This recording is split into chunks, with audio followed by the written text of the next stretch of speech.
Билим берүү жана илим министринин орун басары Надира Жусупбекова маалымат жыйынында алдыдагы жаңы окуу жылына карата бекитилген план жөнүндө айтып берди.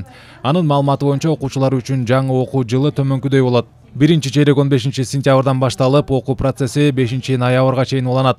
Экинчи чейрек 15 ноябрдан 31 декабрга чейин созулат. Ал эми 3-чү чейрек 11 январда башталып, 18 мартта бүтсө, 4-чү чейрек 28 марттан 8 июнга чейин болот. Бүтүрүүчүлөр үчүн акыркы коңгуроо 9 июнда өтөт. 9 жана 11 класстар үчүн мамлекеттик экзамендер 10 июндан 1 июлга чейин созулат. 9 класстарга көбөлүк берүү 11 июлга, ал эми 11 класстарга аттестат берүү 15 июлга пландалган.